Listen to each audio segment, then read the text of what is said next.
Hello guys, स्वागत है आपका मेरे इस चैनल पर पॉलिटिकल साइंस विद मनमन।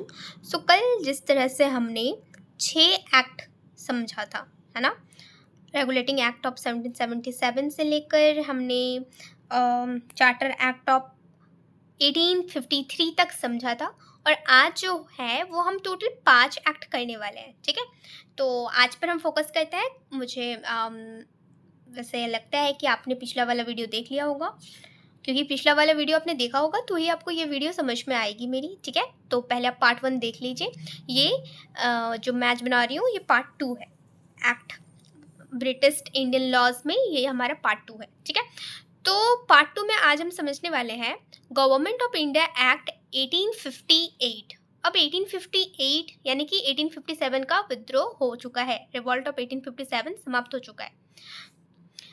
मतलब कि ये जो एक्ट इंट्रोड्यूस किया जाता है ये एक रिएक्शन हम कह सकते हैं टू दी रिवॉल्ट ऑफ 1857, जिसे कि सिपॉय म्यूटनी भी कहा जाता है। ठीक है, पावर ट्रांसफर हो जाता है ब्रिटिश क्राउन को। तो कौन कौन सा पावर मिलता है ब्रिटिश क्राउन को?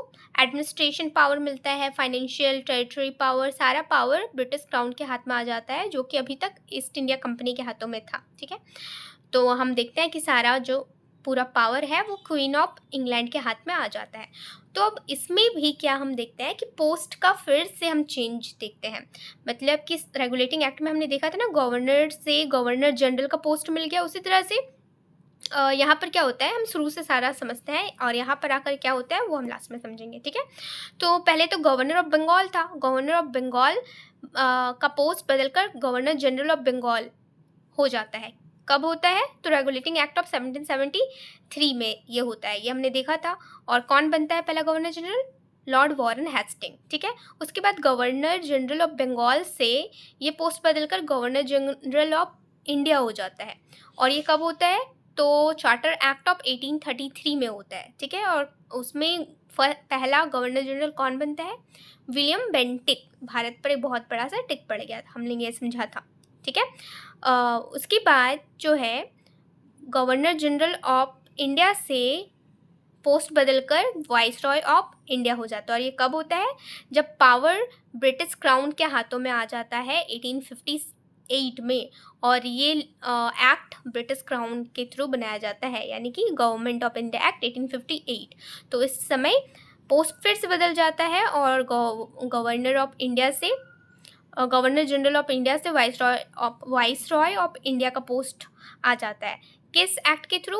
वही गवर्नमेंट ऑफ इंडिया एक्ट 1858 जो हम पढ़ रहे हैं। और पहले वाइसरॉय कौन होता है?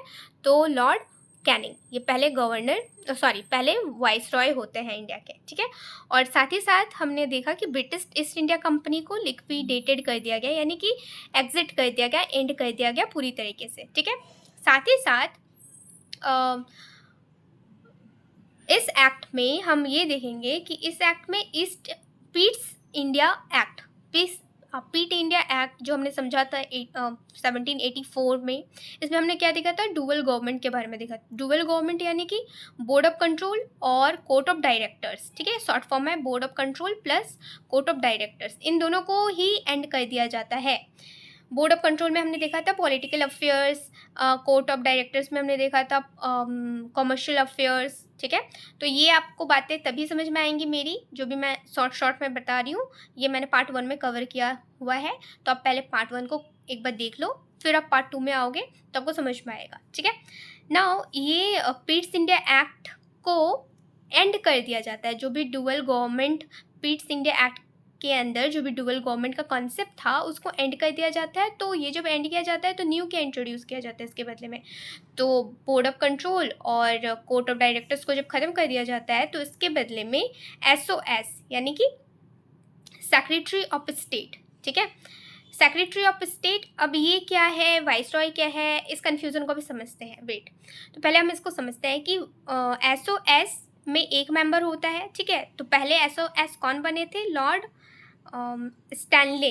ठीक है, लॉर्ड स्टैनले पहले SOS बने थे। ये कैबिनेट मिनिस्टर्स होते हैं जो कि इंग्लैंड में रहते हैं। ठीक है, और इसके साथ ही साथ एडवाइजरी काउंसिल जिसमें कि 15 मेंबर्स होते हैं। अब इस चीज़ को समझो, SOS जब हम बोल रहे हैं और जब हम वाइसरॉय बोल रहे हैं तो ब्रिटिश ऑफिसर्स जो होते हैं, ठीक है, इंडिया में जो हेड होते थे उसको गवर्नर पहले था पोस्ट का नाम, फिर गवर्नर जनरल ऑफ बंगाल बना, फिर गवर्नर जनरल ऑफ इंडिया हुआ, फिर वाइसरॉय में उस पोस्ट का नाम बदल गया, ऑफिस का नाम बदल गया, है ना। तो जो भारत को रेगुलेट करता था ब्रिटिश पार्लियामेंट का हेड, उसको कहते हैं वाइसरॉय। और वाइसरॉय जो रिपोर्ट करता है ब्रिटेन में, उसके पोस्ट का नाम है SOS, ठीक है, मतलब सेक्रेटरी ऑफ स्टेट, ठीक है। और सेक्रेटरी ऑफ स्टेट के ऊपर में ब्रिटेन का पार्लियामेंट है, ठीक है। तो सारा का सारा भारत का कंट्रोल ब्रिटेन पार्लियामेंट कर रहा है, ठीक है। तो ब्रिटेन पार्लियामेंट के नीचे है SOS और उसके नीचे है वाइसरॉय। तो इंडिया की जितनी भी सारी बातें हैं वो वाइसरॉय रिपोर्ट करता है SOS को, और SOS रिपोर्ट करता है ब्रिटेन पार्लियामेंट को। बात समझ में आई? तो इस तरह से पूरा का पूरा कंट्रोलिंग पावर हो रहा है इंडिया के साथ, मतलब इंडिया पर किया जा रहा है ब्रिटेन गवर्नमेंट के द्वारा, ठीक है। अब हम आ जाते हैं नेक्स्ट, इंडियन काउंसिल एक्ट 1861। अब इंडियन काउंसिल एक्ट हम देखेंगे, ठीक है। इंडियन काउंसिल एक्ट 1861 में क्या होता है, हम तो देख ही चुके कि पोस्ट बदल गया था, वाइसरॉय हो गया अब, है ना। तो वाइसरॉय एक होते थे, इसके साथ एग्जीक्यूटिव काउंसिल में टोटल 5 मेंबर्स होते थे। एग्जीक्यूटिव काउंसिल जैसे हम देखते हैं ना, प्राइम मिनिस्टर और उनकी एग्जीक्यूटिव काउंसिल अभी होती है, उसी तरह से उस टाइम में वाइसरॉय प्लस उसकी एग्जीक्यूटिव काउंसिल, इसमें 5 मेंबर्स होते थे। और इस 5 मेंबर्स को पहली बार इस एक्ट के तहत पोर्टफोलियो दिया गया, यानी कि होम मिनिस्टर कोई होगा, मिलिट्री मिनिस्टर कोई होगा, law minister, revenue minister, finance minister, ये 5 पोस्ट दिए गए थे, ठीक है। ये 5 पोर्टफोलियो दिया गया था। बाद में 1874 में पब्लिक वर्क को भी ऐड किया गया, ठीक है। और यहाँ पे जो मैंने लिखा है इम्पोर्टेंस इंक्रीज, ऐसा क्यों? क्योंकि पहले ये एडवाइजरी बॉडी हुआ करती थी, लेकिन अब इसका जो काम था वो बढ़ चुका था, इसलिए नो मोर एडवाइजरी बॉडी। ये सिर्फ अब एडवाइजरी बॉडी ही नहीं है, बल्कि और भी इसका इम्पोर्टेंस बढ़ चुका है, ज़्यादा हो गया है, ठीक है। तो किस एक्ट के तहत, क्वेश्चन ऐसा पूछा जा सकता है, आ सकता है कि किस एक्ट के तहत पोर्टफोलियो, जो आज के हम कैबिनेट में देखते हैं ना पोर्टफोलियो मिलते हैं मिनिस्टर्स को, तो पोर्टफोलियो का ये जो कॉन्सेप्ट है ये किस एक्ट से लिया गया है? तो इंडियन काउंसिल एक्ट ऑफ 1861, ठीक है। बना ना इंपॉर्टेंट सा question, factual question. Now next, यही तो चीज़ हम समझ रहे थे कि जो कंट्रोल और रिपोर्ट सिस्टम होता था वो इंडिया में रेगुलेट करने वाला होता था वाइसरॉय और उसकी एग्जीक्यूटिव काउंसिल, ठीक है। ये वाइसरॉय रिपोर्ट करता है SOS को, जो कि कैबिनेट लेवल का मिनिस्टर होता था ब्रिटेन में, ठीक है। SOS मतलब सेक्रेटरी ऑफ स्टेट, और SOS ये सारा रिपोर्ट डायरेक्ट करता है ब्रिटेन पार्लियामेंट को, और इस तरह से ब्रिटेन पार्लियामेंट से इंडिया रेगुलेट होता था, है ना। जब हमारे कंट्री में ईस्ट इंडिया कंपनी का रूल देखा हमने, उसके बाद ब्रिटिश क्राउन का रूल देखा, तो इस तरह से जस्ट इंडिया को रेगुलेट किया जाता था। फिर 1947 में ट्रांसफ़र ऑफ पावर होता है, फिर इंडिया इंडिपेंडेंट होता है, उसकी फिर अलग कहानी है। फिर 2 इंडिपेंडेंट नेशंस बनते हैं, इंडिया पाक, राइट। नाउ नेक्स्ट हम अब देखेंगे कि अभी ये ख़त्म नहीं हुआ है। इंडिया काउंसिल एक्ट 1861 में वाइसरॉय प्लस एग्जीक्यूटिव काउंसिल, और एग्जीक्यूटिव काउंसिल में पोर्टफोलियो, ये तो हमने देखा ही, पहला काम है, ठीक है। दूसरा काम इसमें क्या होता है? Ordinance making power, ordinance making power दी जाती है वाइसरॉय को, ठीक है। अब ये ऑर्डिनेंस मेकिंग पावर क्या होता है? जब संसद अपने कार्य में ना हो, यानी कि ना तो दोनों सदन में से कोई भी सदन अपने कार्य में ना हो, ना तो लोकसभा हो ना तो राज्यसभा हो, और उस टाइम में यदि कोई कानून बनाने की ज़रूरत है तो आर्टिकल 1, 2, 3 के तहत प्रेसिडेंट उस समय में ऑर्डिनेंस ला सकता है ना, ला सकते हैं उस टाइम में, मतलब कि कोई भी लॉ बना सकते हैं, लेकिन विद इन 6 मंथ्स में किसी भी हाउस से फिर पास हो जाना चाहिए वो बिल, ठीक है।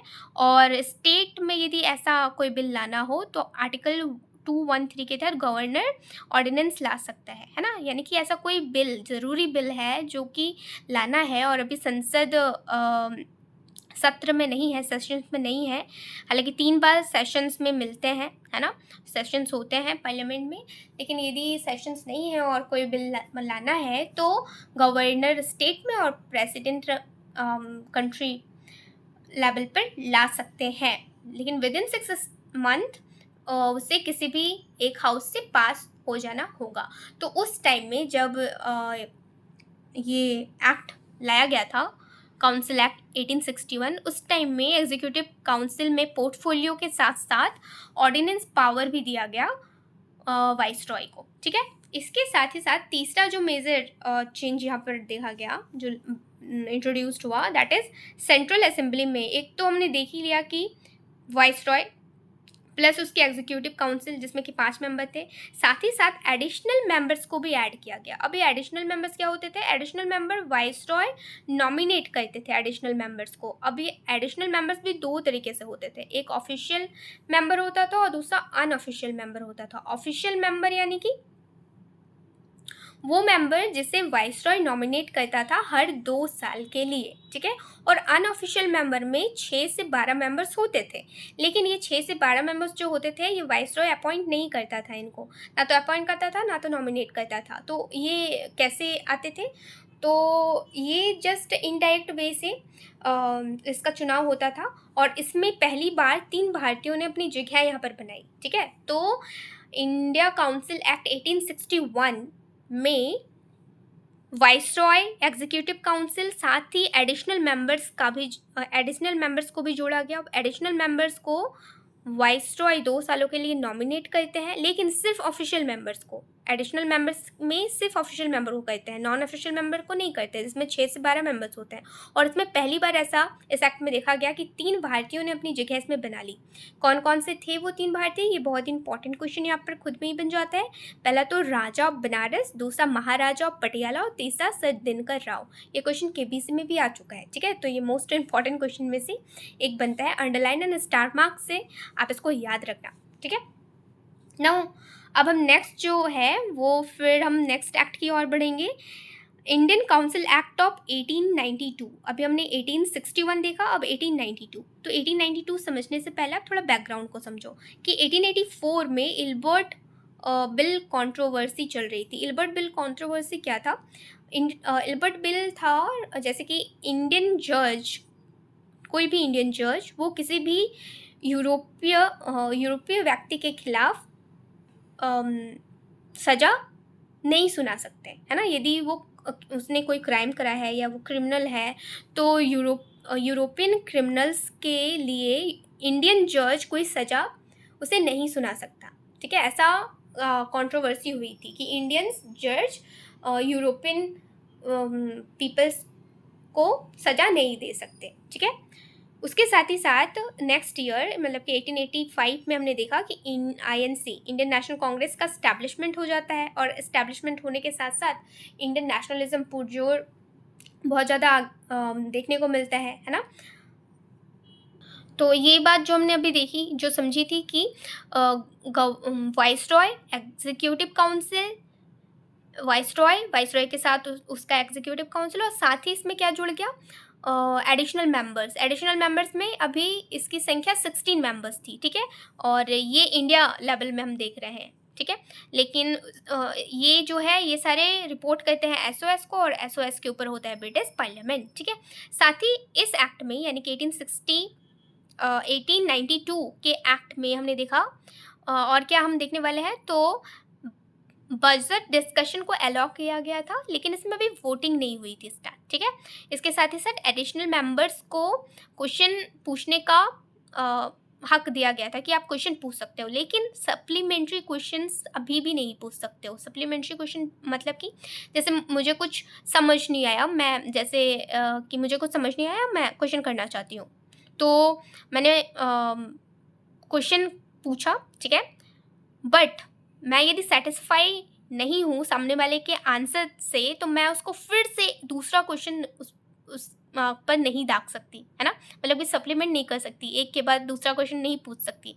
उसने आंसर दे दिया, चाहे सही दिया गलत दिया, आपको उसी में संतोष करना पड़ेगा। तो ये था कि सप्लीमेंट्री क्वेश्चन आप अभी भी नहीं दाग सकते, है ना।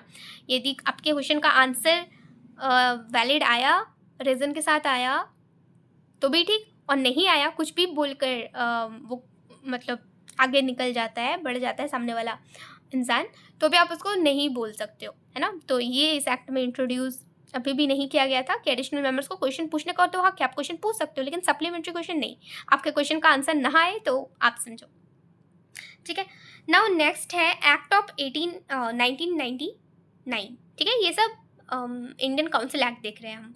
तो एक्ट ऑफ 1999 को मॉर्ले मिंटो रिफॉर्म्स भी कहते हैं। मॉर्ले मतलब एसओएस, ये जो नाम पड़ा है, मॉर्ले मतलब एसओएस होते हैं और मिंटो वाइसरॉय होते हैं। मतलब ये भारत में कंट्रोल कर रहे थे और ये ब्रिटेन में वाइसरॉय इनको रिपोर्ट करते थे, ठीक है। तो governor general plus executive council अब क्या होता है कि एग्जीक्यूटिव काउंसिल में तो हमने नहीं देखा कोई इंडियंस है, हमने एडिशनल मेंबर्स में 3 इंडियंस देखा था। किस में देखा था हमने, किस एक्ट में देखा था? 1861 के एक्ट में हमने देखा था कि 3 मेंबर्स ने एडिशनल मेंबर में अपनी सीट बना ली थी, है ना। अब हम देख रहे हैं एक्ट ऑफ 1909 में कि एग्जीक्यूटिव काउंसिल में पहली बार किसी इंडियन ने अपनी जगह बना ली और उनका नाम क्या था? सत्येंद्र प्रसाद सिन्हा, ठीक है। क्योंकि अभी तक एग्जीक्यूटिव काउंसिल ने किसी भी इंडियन को जगह नहीं मिली थी, तो ये फर्स्ट टाइम है एक्ट ऑफ 1909 में कि पहली बार एग्जीक्यूटिव काउंसिल में किसी इंडियन ने जगह बनाई, ठीक है। उसके बाद हम देखेंगे सेंट्रल लेजिस्लेचर के बारे में। तो पहले क्या था कि पहले viceroy plus executive council plus additional members, viceroy एक, एग्जीक्यूटिव काउंसिल में 5 मेंबर और एडिशनल मेंबर्स में 10 से 16 मेंबर्स होते थे। अब क्या हो गया 1909 में 1909 में वाइसरॉय एक ही होते थे, एग्जीक्यूटिव काउंसिल 5 ही थे, जिसमें 5 में से एक इंडियन ने अपनी जगह बना ली और वो एक इंडियन सत्येंद्र प्रसाद सिन्हा थे, ठीक है। ये क्वेश्चन खुद में बहुत इंपॉर्टेंट हो जाता है कि एग्जीक्यूटिव काउंसिल में पहले इंडियन को किस एक्ट में शामिल किया गया, तो 1909 में, और एडिशनल मेंबर्स को शामिल किया गया था 1961 के एक्ट में, ठीक है। उसके बाद यहाँ पर हम देखेंगे कि 5 में से एक तो इंडियन हमने देख लिया, साथ ही यहाँ पर क्या हुआ, एडिशनल मेंबर्स की संख्या बढ़ा दी गई। यहाँ पर 10 से 16 था, यहाँ 16 से 60 मेंबर्स कर दिया गया, ठीक है। और साथ ही साथ इसमें मतलब एक्ट ऑफ 1909 में सेपरेट इलेक्टोरेट को इंट्रोड्यूस कर दिया गया मुस्लिम्स के लिए, ठीक है। और फादर ऑफ कम्युनलिज्म किसे कहते हैं, तो father of communalism Lord Minto को कहते हैं, ठीक है। मिंटो क्यों? क्योंकि मिंटो भारत में रेगुलेट कर रहा था ना, ये भारत का वाइसरॉय था, और मॉर्ले वो एसओएस था ब्रिटेन में, ठीक है। तो आप मुझे लगता है कि एसओएस और वाइसरॉय समझ में आ चुका होगा कि भारत में जो हेड होता था उसको उसको वाइसरॉय कहते थे, और जो ब्रिटेन में हेड होता था उसको एसओएस कहते थे, ब्रिटेन पार्लियामेंट का, ठीक है। और अभी भी क्लियर नहीं है तो यू कैन कॉमेंट डाउन मी, ठीक है। क्या समझ नहीं आया मैं उसको भी बहुत अच्छे से फिर समझाने की कोशिश करूँगी और अच्छी तरह से आपको डिलीवर करने की कोशिश करूँगी। नाउ नेक्स्ट हम थोड़ा सा एक डिफरेंस समझते हैं कि सेपरेट इलेक्टोरेट और रिजर्वेशन में क्या अंतर होता है। देखो, मान लो ए सीट है किसी के लिए रिजर्व है, ठीक है, वो किसी कम्युनिटी का है, XYZ कोई भी कम्युनिटी का है, उसके लिए ये सीट रिजर्व है, ठीक है। अब ये जो वोटर्स होंगे ये भी सेम उसी कम्युनिटी के ही होने चाहिए। मतलब यदि ये ए कम्युनिटी का है तो वोटर्स भी ए ही कम्युनिटी के होंगे और सारे ए मिलकर ही इस जो इस सीट पर जो खड़ा हुआ है उसके लिए वोट करेंगे। मतलब सारे के सारे सेम कम्युनिटी के होंगे, वोटर्स भी और जो रिप्रेजेंटेटर खड़ा हुआ है सीट के लिए वो भी, ठीक है। तो ये होता है सेपरेट इलेक्टोरेट। मतलब कोई एक बंदा है, कोई वो स्पेसिफिक कम्युनिटी से बिलोंग करता है तो उसी स्पेसिफिक कम्युनिटी के लोग ही उनको वोट करेंगे। लेकिन रिजर्वेशन में क्या होता है, रिजर्वेशन में होता है कि ये सीट किसी के लिए रिजर्व है, ठीक है, लेकिन उसको जो वोट करेंगे वो कोई भी हो सकता है। वो ज़रूरी नहीं है सिर्फ वही कम्युनिटी का इंसान होगा, वो ए कम्युनिटी का भी हो सकता है, बी भी हो सकता है, सी भी हो सकता है, डी भी हो सकता है, कोई भी हो सकता है, ठीक है। तो ये अंतर होता है रिजर्वेशन में। रिजर्वेशन मतलब सीट ए कम्युनिटी के लिए रिजर्व है लेकिन उसे वोट कोई भी कर सकता है, लेकिन सेपरेट इलेक्टोरेट में सीट भी उसी के लिए रिजर्व है और उसी कम्युनिटी के लोग ही उसे वोट भी करेंगे, ठीक है। तो ये एक बेसिक सा डिफरेंस होता है। इसके साथ ही साथ 1909 के एक्ट में बजट डिस्कशन को अलाउ कर दिया गया, ठीक है, और वोटिंग बजट डिस्कशन में वोटिंग को भी अलाउ कर दिया गया, जो कि हमने इसके पहले में देखा ना 1869 में हमने देखा था कि बजट डिस्कशन तो अलाउ कर दिया गया था लेकिन वोटिंग नहीं किया गया था, लेकिन इसमें वोटिंग भी अलाउ कर दिया गया। और इसके पिछले वाले में हमने देखा कि सप्लीमेंट्री क्वेश्चन पूछने का हक नहीं था, लेकिन इसमें सप्लीमेंट्री क्वेश्चन भी अब आप पूछ सकते हो, ठीक है। Now next to move to next one is sorry government of India act 1919। तो गवर्नमेंट ऑफ इंडिया एक्ट 1919 को मॉन्टेस्क्यू चैम्सफोर्ड रिफॉर्म्स भी कहते हैं। सेम उसी तरह से मॉन्टेस्क्यू ये एसओएस है और चैम्सफोर्ड ये वाइसरॉय है, ठीक है। तो पहली बार इसमें प्रियम्बल को इंट्रोड्यूस किया गया, ठीक है, वो वाला प्रियम्बल नहीं जो हम कॉन्स्टिट्यूशन में पढ़ते हैं, क्योंकि वो objective resolution of Nehru ji के से प्रेरित था, ठीक है।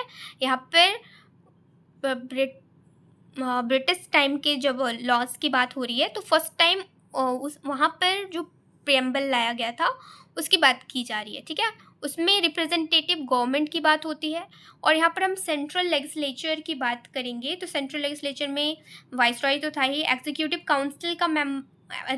काउंसिल में अब 5 नहीं अब 6 मेंबर है। अब 6 मेंबर में से भी 3 मेंबर इंडियन हो गए, ठीक है। तो ये एक्ट मतलब 1919, ठीक है। अभी तक हमने क्या क्या देख लिया?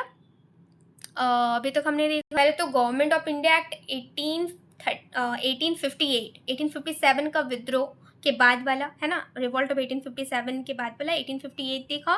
उसके बाद 1861, फिर 1861 के बाद 1892 और 1892 के बाद 1909, देन 1919 देख रहे हैं government of India act, right. तो government of India act 1919 sorry मैं ही टंग स्लिप।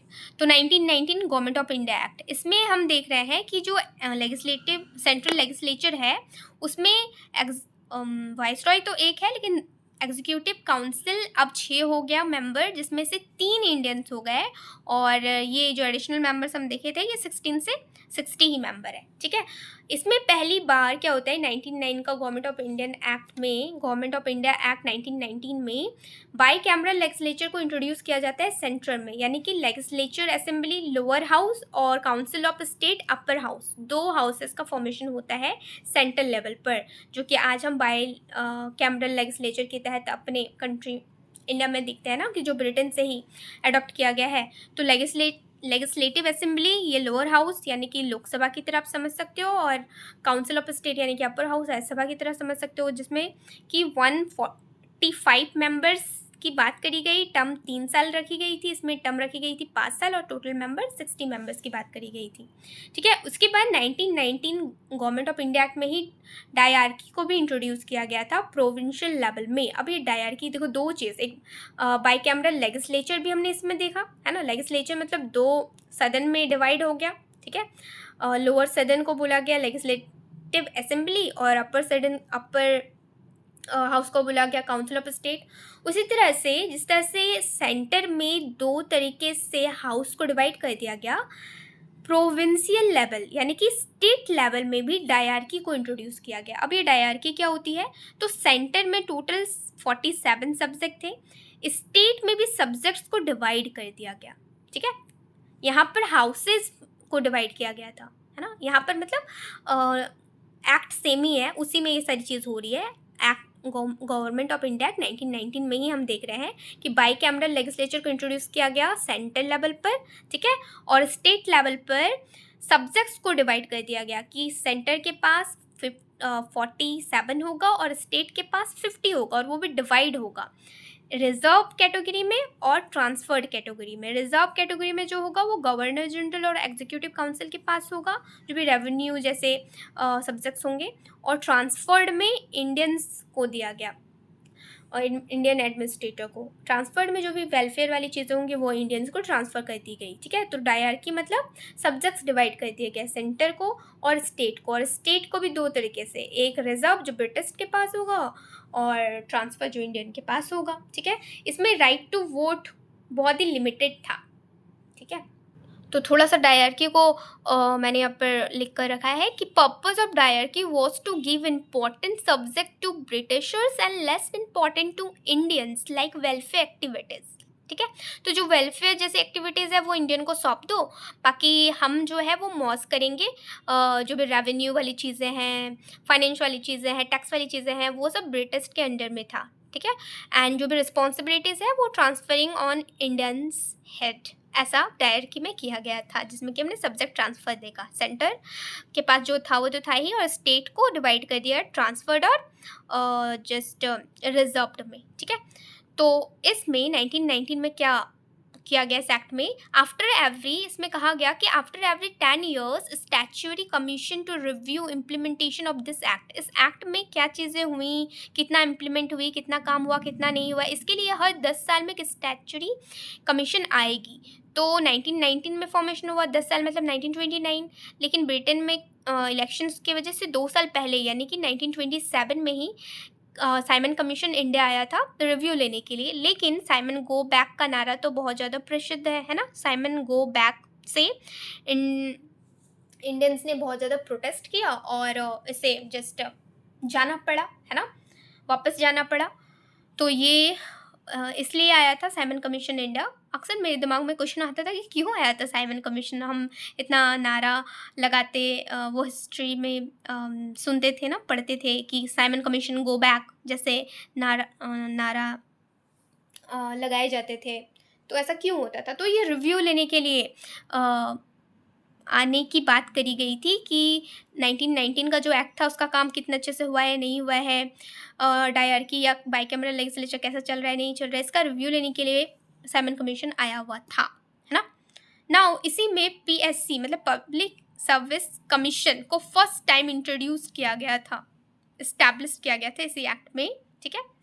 तो आप मेरे को कमेंट करोगे यदि आपने मेरा पहला पार्ट देख लिया इस वीडियो का, तो आप मेरे को इस वीडियो के नीचे में कमेंट करके जाना कि इंडियन सिविल सर्विस को किस एक्ट में इंट्रोड्यूस किया गया था, ओपन कंपटीशन, क्योंकि ये भी हमने कल ही समझा था, ठीक है। ये आपका होमवर्क है। नाउ नेक्स्ट इसी में सेपरेट इलेक्टोरेट फॉर मुस्लिम्स के लिए हमने तो देख लिया कि 1909 में इंट्रोड्यूस कर दिया गया था, लेकिन साथ ही यहाँ पर सेपरेट इलेक्टोरेट इंट्रोड्यूस किया गया सिख के लिए, है ना, सिख कम्युनिटी के लिए, एंग्लो इंडियंस के लिए और इंडियन क्रिश्चियंस के लिए भी किया गया। तो ये आज हमने टोटल 5 एक्ट्स देखे, ठीक है। कहाँ से स्टार्ट किया हमने, रिवोल्ट ऑफ 1857 के बाद से। तो 1857 के बाद से कौन सा एक्ट आ जाएगा, 1858 का एक्ट देख लिया, गवर्नमेंट ऑफ इंडिया एक्ट 1858। उसके बाद चार्टर एक्ट हमने 3 देखा, 1861, 1892, 1909। उसके बाद फिर गवर्नमेंट ऑफ इंडिया एक्ट देखा, गवर्नमेंट ऑफ इंडिया एक्ट 1919, ठीक है। तो चार्टर एक्ट कल देखा था, चार्टर एक्ट नहीं, सॉरी, इंडियन काउंसिल एक्ट, है ना, इंडियन काउंसिल एक्ट 1861, 1892 और 1909, ये इंडियन चार्टर एक्ट है, इंडियन काउंसिल एक्ट है, सॉरी इंडियन काउंसिल एक्ट, मैं मिस्टेक कर रही। एक बार क्लियर कर लेते हैं कि इंडियन काउंसिल एक्ट आज हमने देखा, इंडियन चार्टर एक्ट ये हमने कल देखा था, ठीक है, स्टार्टिंग वाले में। तो अब कंफ्यूज नहीं करना, बाकी ईयर्स याद रखना, ईयर्स ही इंपॉर्टेंट होते हैं, ठीक है। तो पहला वाला चार्टर था और अभी वाला जो हमने देखा वो काउंसिल वाले एक्ट है। तो 3 काउंसिल वाले एक्ट देख लिए। इसके पहले एक गवर्नमेंट ऑफ इंडिया एक्ट 1858 और उसके बाद 1919। तो 3, 4 और 1 5, तो टोटल 5 एक्ट आज हमने कवर कर लिया, ठीक है। ये भी अभी फिनिश नहीं हुआ है, अभी भी और 2 एक्ट बाकी है, तो वो 2 एक्ट हम कल पार्ट 3 में कवर करेंगे। तो होप सो कि आपको अभी तक का जितना भी सारा हम एक्ट कर रहे हैं बहुत ईजी तरीके से समझ में आ रहा होगा, क्योंकि पहला तो समझना ही बहुत ज़्यादा टफ होता है इन एक्ट्स को, है ना। मैंने जैसे कल आपको बताया था कि मैं semesters first semester of my graduation में समझने की कोशिश कर रही हूँ, बट इट टेक्स टाइम, क्योंकि एक तो कंटेंट मिलना, फिर उसको समझना, उसके कॉन्सेप्ट को समझना और दिमाग में टिका के रखना बहुत सारा चैलेंजेस है, ठीक है। तो अगर आप ये कर पा रहे हो तो आप खुद को शाबाशी दो, ठीक है। बाकी ऑल द बेस्ट, और साथ में मेरे को कमेंट डाउन भी करना कि आपको समझ में क्या आया, कितना आया, क्या नहीं आया, ये भी कमेंट करना। Thank you and bye bye, and मिलते हैं फिर से नेक्स्ट वीडियो में। तब तक के लिए टेक केयर एंड बाय।